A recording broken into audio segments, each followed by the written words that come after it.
En arrivant au niveau de la place Saint-Pierre, vous apercevez l'immense basilique du Sacré-Cœur qui surplombe la butte. Construit entre 1873 et 1910, cet édifice de style néo-byzantin est devenu un site touristique mondialement connu. Mais le Sacré-Cœur évoque aussi l'agonie de la Commune de Paris. Il est bâti sur une zone de massacre, à l'endroit même où de nombreux communards trouvèrent la mort, à la fin du mois de mai 1871, dans les derniers jours de la révolte qu'on appelle la Semaine sanglante. Il symbolise la victoire d'une assemblée réactionnaire, résolue à instaurer un retour à l'ordre moral après l'insurrection. Une réputation qui lui vaut de nombreux détracteurs. En 2020, le classement du Sacré-Cœur au monument historique a fait ressurgir l'histoire controversée de la basilique. La vague d'opposition générée par cette procédure montre que la mémoire de la commune est encore vive. Elle est portée par des historiens et par des associations, notamment l'Association des Amis et Amies de la Commune, qui œuvre depuis 1882 pour réhabiliter et perpétuer la mémoire des communards.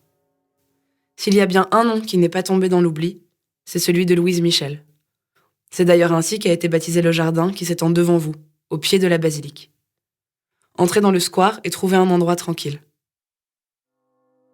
Louise Michel est la plus célèbre des communardes. Institutrice et poète, originaire de Vroncourt en Haute-Marne, elle s'installe à Paris avec sa mère en 1855. Républicaine convaincue, elle milite pour l'amélioration du droit des femmes et pour leur accès à l'éducation et au travail. Après avoir fondé une coopérative alimentaire, elle ouvre une école libre pour jeunes filles à Montmartre en 1868. Dès les premières heures de la Commune, Louise Michel est sur tous les fronts.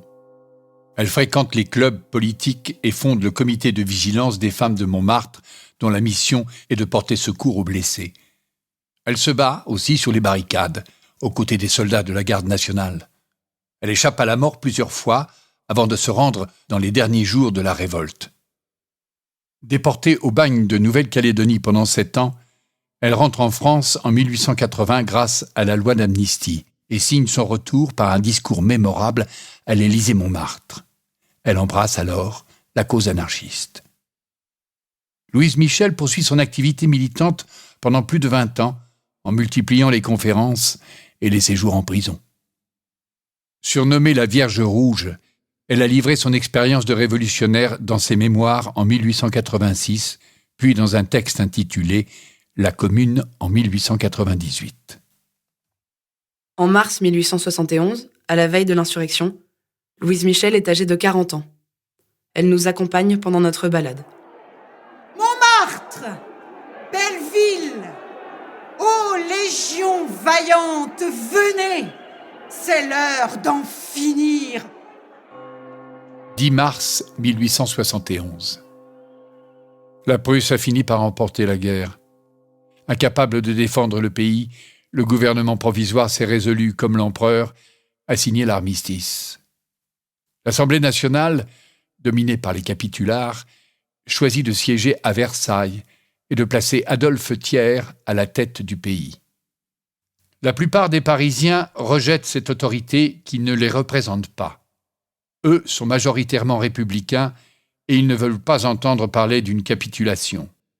La situation se tend. 2 camps se dessinent. D'un côté, le gouvernement d'Adolphe Thiers et son armée, qu'on appelle les Versaillais. De l'autre, les Parisiens et les fédérés de la garde nationale qui réclament l'indépendance de la capitale et l'instauration de la Commune de Paris.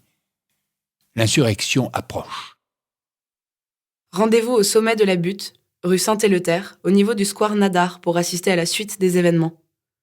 Pour y parvenir, traversez le square Louise Michel ou empruntez les escaliers qui le bordent sur la gauche. Vous pouvez aussi embarquer à bord du funiculaire et vous laisser porter au sommet de la butte.